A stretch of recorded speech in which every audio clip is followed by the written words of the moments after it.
All right, welcome back. So we're joined here on stage with Ken Hinkes.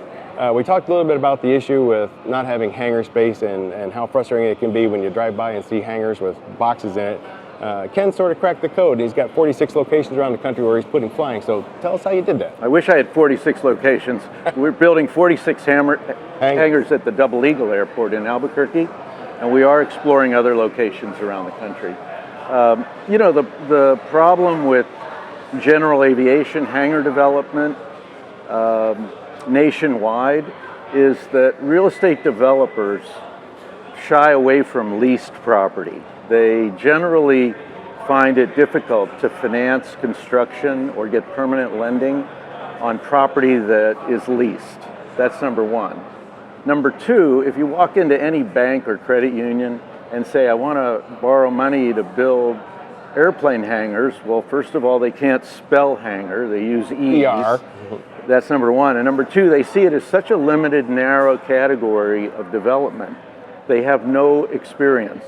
And so immediately when they go into a committee and they start talking about, well, this guy wants us to lend money on hangar development on leased land, they go, yeah, that's going to get us in trouble for sure. They generally just stop it right there, right? So I've been a real estate developer for 35 years. We build luxury condominiums, shopping centers, office buildings. Our developments are usually urban revitalization, so we're in tough neighborhoods where we have to collaborate with merchants associations and neighbor associations and the city building departments and so I have pretty thick skin when it comes to real estate development.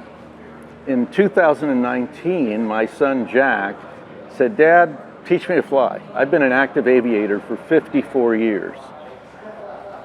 I was reading Flying Magazine when I graduated high school in 1969. Thank you. And so we bought a Skyhawk, and we quickly learned that there was nowhere to keep it. We're in Albuquerque. There are no available hangars. There's a waiting list for hangars. Jack said, Dad, let's build hangars. Right. How hard can it be? Let's solve the problem. So fast forward, we developed a template that works for FAA airports with regard to the lease itself. And then in collaboration with title companies and banks, we figured out how to create a purchase agreement and a sublease that allows for all the interested parties to come together and successfully navigate those sand traps that generally kick out most real estate developers. Okay. And so we broke ground last November on our first 31,000 square feet in Albuquerque, and it'll be completed the middle of August. Our second 20,000 square feet is about to begin. We've been very well received. My son Jack, who's passionate about this, said, let's develop and build hangars like the hangar we would build for ourselves. And so that triggers all kinds of imagination, right? So our hangars are box hangars, they're not T hangars. The difference in square footage is enormous, and the difference in price is minimal. And so we build a box hangar. We love Rick Suderman at Diamond Doors. Rick, they have supplied us the most beautiful bifold doors. They have a carbon poly at top, which gives you nice light when the hangar's closed. They have a lock system, great weather stripping, remote control. They're insulated. And so those doors are like the showplace of our hangar. And we have floor drains, we have 3/4 bathrooms. Each hangar has its own individual 100-amp panel so that our owners can develop that hangar over time. They can build a mezzanine, they can put in crew rest quarters, a kitchen, big screen TV, they can do flight planning, they can put in security cameras. And so it becomes that place that enhances the feeling of aircraft ownership. Most people that buy a new airplane find themselves either in a substandard old hangar that has very few amenities, or in a community hangar where they can't touch their airplane. They can't move it, they can't work on it, They're trapped. They're trapped. And in many cases, they can't spontaneously take the airplane because it might be 6 back. Right. I know, where we keep the plane, we've got to give the FBO 2-hour notice to get our plane out. And they're great, but it's still an awesome effort to move 5 planes out of the way and puzzle them back in, right? And not damage them. That's right. So, so the idea of folks being to have their own hangar is an enormous value added to aircraft ownership. When I talk to pilots, and we have dozens and dozens of pilots now seeking shelter, they all say the same thing. My spouse doesn't want to come out on a Saturday Always a spouse. and hang out with me. And you know why? Because there's no bathrooms.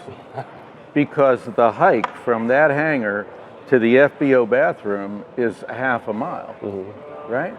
And so, for most gals, that's a deal breaker. I'm not going to go out there and hang out with you, right? So we try to create community. Within each of our complexes, we build a clubhouse.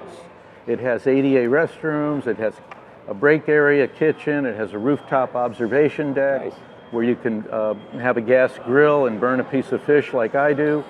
And the idea is that if you buy a smaller hangar, like a 40 by 30 that doesn't have the restroom, you still have close by a clean place to take a break and get cleaned up. And then we build a high quality wash rack with every one of our complexes. So if you buy a dry hangar, you still have a place to clean up and get your plane cleaned up. And it keeps the price of that hangar down without having to improve it. Ken, I was going to ask you, because you started with talking about your experience in luxury real estate, and I was going to ask how you take that skill set and apply it to hangars, but clearly, so there is a mentality of materials and appointment and just the general thinking through the level of the owner, right? And so it seems like you're touching on that with the community spaces and all the amenities you're adding in there. It's very much a luxury real estate mentality. Yeah, when we built a luxury condominium, we close our eyes and try to imagine who's our buyer, who's going to live here, where they work, where do they shop, do they like a pedestrian-friendly area? Are they on their bike more than they're in their car? We think through all of that, right? When we developed our hangar complex, we say the very same thing. What kind of an aircraft are we typically housing?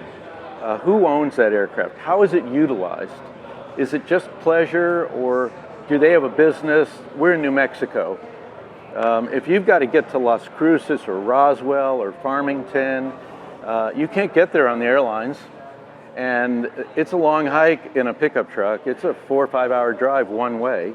So if you have a business that's scattered around West Texas, Southern Colorado, New Mexico, northeastern Arizona, a Bonanza is a time machine. You can visit 2 or 3 locations and be home, right? And so we try to envision our owners. This is EAA, right? So we have a lot of owners who have an older aircraft that they've restored, like a single or twin Comanche, but they've also started an experimental build. And they surprise us when they come to us and say, yeah, I have a Bonanza, but I want a 60 by 60 hangar. And I go, why? Right.